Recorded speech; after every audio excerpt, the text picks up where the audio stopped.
नमस्कार, आप देख रहे हैं सी न्यूज भारत। मैं हूं आपके साथ स्नेहा सिंह। वक्त हो गया है न्यूज बुलेटिन का। इस बुलेटिन में हम जानेंगे कि कहां पुलिस ने लुटेरे को लूटे गए सामान के साथ धर दबोचा, कहां कार्यकर्ता सम्मेलन का किया गया आयोजन। साथ ही जानेंगे कि कहां महिला के साथ मारपीट के बाद केरोसिन डालकर लगाई गई आग। ऐसी तमाम खबरों पर विस्तार से करेंगे चर्चा। तो चलिए शुरू करते हैं खबरों का सिलसिला। बरेली जीआरपी ने रेलवे यात्रियों की सुरक्षा के मद्देनजर यात्रियों को अपनी बातों में फंसाकर बिस्किट, चाय आदि में नशीला पदार्थ देकर सामान चोरी करने एवं अन्य प्रकार से ठगी व लूट करने वाले 3 अभियुक्तों को गिरफ्तार किया है। पकड़े गए आरोपियों से ट्रॉली बैग, सोना चांदी के जेवरात, 96,000 रुपए नकद, 12 अलग अलग कंपनी के मोबाइल, 1 प्रिंटर, लैपटॉप सहित आधा किलो नशीला पाउडर भी बरामद किया है। हमारे यहाँ बरेली जंक्शन पर एक मुकदमा अपराध संख्या 7/22 पंजीकृत किया गया था। इसमें 4 यात्रियों को जहरीला पदार्थ, नशीला पदार्थ खिला करके उनका सामान ले लिया गया था। और गोरखपुर में जब वो यात्री पहुँचे थे तब उनको मेडिकल असिस्टेंस दी गई थी और पता चला था कि ये उनको यहाँ पे खिलाया गया है। इसके ऊपर विभिन्न टीमों का गठन हमने किया था और आज उसी को जब हमने अनावरित किया है, इसमें हमने 3 अभियुक्त पकड़े हैं। और इसी के साथ जो हमारा रामपुर का एक अपराध था 380 का और बरेली सिटी का 380 का, ये भी इन्होंने जो है कबूला है। और इनके पास से जो टोटल रिकवरी हुई है, इसमें हमें 7/22 का जितना भी सामान गया था। और इसमें एक और चीज़ हुई है कि टोटल रिकवरी जो इनके पास हुई है वो बहुत बड़ी रिकवरी हुई है। ऐसा संभावित है कि ये जो रिकवरी है ये और विभिन्न अपराधों से संबंधित है, जिसके बारे में अभी हम खोजबीन कर रहे हैं। एक और अपराध जो ये लोग करते थे, जैसे ही ये लोग यात्रियों को कुछ नशीला पदार्थ खिला दिया करते थे, उसके बाद उनका ATM कार्ड उनसे चुरा लिया करते थे, फ़ोन चुरा लिया करते थे। फ़ोनों में ये बरेली से सीनू संवाददाता विनय चौहान की रिपोर्ट। Gulabdar intermediate inter college Gopiganj में प्रगतिशील मानव समाज पार्टी से प्रत्याशी विधायक विजय मिश्रा के जन समर्थन में पुत्री रीमा पांडे, पत्नी रामलली द्वारा कार्यकर्ता सम्मेलन का आयोजन किया गया, जिसमें विधानसभा 393 ज्ञानपुर की जनता बढ़ चढ़ कर भागीदारी ली और मैदान जनमानस से भर गया। उक्त जनसभा में पुरुषों से कम महिलाएं नहीं रही, काफी संख्या में अपनी उपस्थिति दर्ज की और सभी के हाथों में लाल पीला झंडा उक्त पार्टी का है। उक्त पार्टी के राष्ट्रीय अध्यक्ष प्रेमचंद बिंद भी उपस्थित हुए। भदोही से सीनू संवाददाता कृष्ण कुमार उपाध्याय की रिपोर्ट। हमीरपुर जनपद से बड़ी खबर है, जहां पंचायत चुनाव रंजिश को लेकर पुलिस से बेखौफ होकर दबंगों के हौसले इतने बुलंद हो गए हैं कि महिला के साथ जमकर मारपीट करने के बाद महिला के ऊपर केरोसिन डालकर आग लगा दी। हालत गंभीर होने पर महिला को सरकारी अस्पताल में भर्ती कराया गया है। हालांकि थाना प्रभारी रामेंद्र तिवारी ने बताया कि दोनों पड़ोसी हैं। सड़क पर भैंस बांधने को लेकर विवाद हुआ है। महिला की आग लगने का कारण अभी स्पष्ट नहीं हो सका है। पुलिस पूरे मामले की जांच कर रही है। सर, जो अभी पेशेंट आए कहाँ से आए? अभी एक पेशेंट आया हमारे पास, महुआ से आया है। लगभग 30% ब्लड है। बर्थ का केस है, उसको प्राइमरी ट्रीटमेंट जिला अस्पताल का पकड़ दिया है। क्या नाम है आपका? क्या घटना हुई है?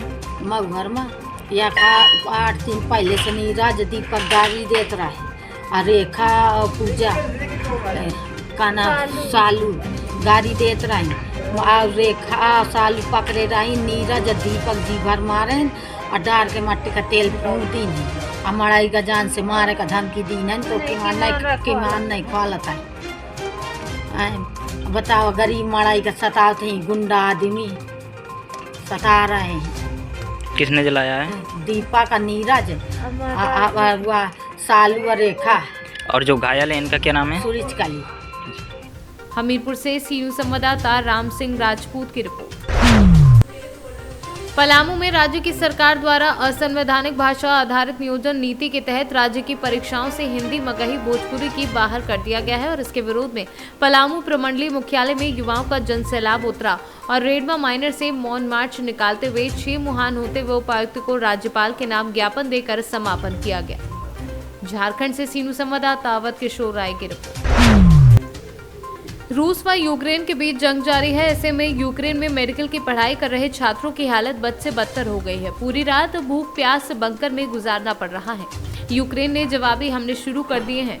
छात्र व उनके स्वजन बहुत डरे व सहमे हैं, जिसमें सिद्धार्थनगर जिले के डुमरियागंज तहसील क्षेत्र के 24 वर्षीय राहुल प्रताप पांडे, पुत्र राजेंद्र प्रसाद पांडे, बनगवा नानकार MBBS तृतीय वर्ष व 22 वर्षीय अखलाक पुत्र स्वर्गीय फजलुर रहमान भड़िया दलमी DMBBS प्रथम वर्ष जो Ukraine V N Karazin Kharkiv National Medical University में पढ़ाई कर रहे थे, तो वहीं 24 वर्षीय आमिर अहमद पुत्र स्वर्गीय इफ्तिकार अहमद निवासी औसिन पर यूक्रेन के लवीव शहर में MBBS तृतीय वर्ष।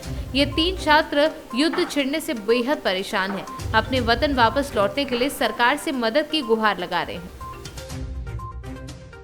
क्या दिक्कत आपका लड़का? हमारा लड़का गया पढ़ाई हाँ पर उसमें हाँ अब हमें दिक्कत है आए कि कितना पास कर जो थे आप लोगों ने किस चीज़ पे हमला हो रहा है? हाँ हमला हो रहा है रोजे आवाज अरे क्या पीट रही है? हमें खाना नहीं मिला था, हम तो कुछ भी बाहर ही करने चले।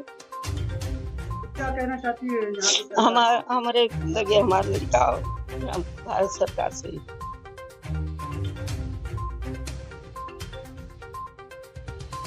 क्या नाम है आपका, क्या समस्या है? मेरा भाई यूक्रेन में MBBS की पढ़ाई करता है, उसका तीसरा ईयर है। अचानक से रशिया ने अटैक कर दिया यूक्रेन पे, जिसकी वजह से वहाँ पे दिक्कत पैदा हो गई है। हमारे भाई को से अपील कर रहा हूँ कि सकुशल हमारे देश अपने मुल्क में वापस ले आए। आपके भाई से क्या बात हुई, कब हुई, क्या कह रहे थे आपसे, कितनी समस्या हो रही है वहाँ पे? भाई से हमारी अभी रिसेंटली सुबह में व्हाट्सएप पे बात हुई है। वो बता रहा है कि साइड में बम की आवाज़ें आ रही हैं और काफ़ी परेशान हाल में है। भारत की एम्बेसी से कांटेक्ट कर रहा है, बराबर कांटेक्ट हो नहीं पा रहे हैं, कोई किसी तरह से कोई आश्वासन। सरकार ने जहाँ से 3 फ्लाइटें भेजी थी, चार्टर्ड फ्लाइटें, तो उनका किराया काफ़ी महंगा हो गया था, जो कि 90,000 से नीचे था ही नहीं। मेरे पास उसका स्क्रीनशॉट भी रखा है, आपको दिखा सकता हूँ। और तो इसलिए मैंने नहीं बुलवाया था, तो मैंने फ़्लाइट किया था उसका, फ्लाइट दुबई का, और वो फ्लाइट थी 13 तारीख की, 13 मार्च को। तो हमने सोचा था कि जैसे हम मिडिल क्लास से आते हैं, मिडिल फैमिली से आते हैं, तो हम लोग को लगा कि मतलब ज़्यादा महंगा हम दे नहीं सकते। तो हमने सोचा कि अगर सस्ता हो जाएगा तो हम 10 दिन बाद ही मंगा लेंगे, तो कोई दिक्कत नहीं होगी। अब इसी बीच में रूस ने यूक्रेन पे अटैक कर दिया और इस मामले में काफ़ी ज़्यादा दिक्कतें होने लगी। तो कुछ इसमें भारत सरकार की भी गलती आ रही है। तो माननीय मोदी जी प्रधानमंत्री जी जो हर चीज़ को प्राइवेट करते जा रहे हैं, उससे सारा नुकसान अभी लोग का हो रहा है। और इससे पता चलता है कि आने वाले समय में अगर ऐसा ही सीन चलता रहा तो फिर बहुत दिक्कतें बढ़ जाएंगी। और मिडिल क्लास फैमिली की जो दिक्कतें हैं वो काफ़ी ज़्यादा दिक्कतें बढ़ जाएंगी। और तो भारत सरकार से गुजारिश करते हैं कि जल्द से उन लोगों को रेस्क्यू करवाया जाए और फ्लाइट का रेट जो है कम से कम लगाया जाए, क्योंकि चार्टर फ्लाइट अगर आप इंडिया से जाएगी तो हमें लगता है उसका किराया जिस हिसाब से लिया जा रहा था उस टाइम पे, तो आपकी बार 1.5 लाख से 2 लाख के अबव जाएगा। तो भारत सरकार से गुजारिश है किराया कम से कम करके भेजा जाए और उन लोगों को जल्दी से जल्दी रेस्क्यू करवाया जाए।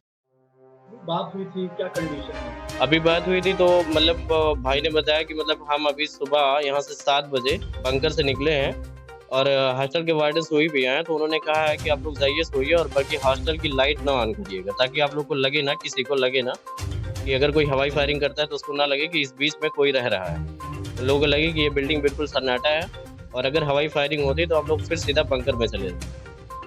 और खाने पीने का कोई भी व्यवस्था नहीं है, बल्कि जो अभी अम्बेसी साहब ने कल रात में वो दिया है बयान कि हम भारतीय स्टूडेंट का भरपूर ख्याल रख रहे हैं, ऐसा कुछ नहीं है।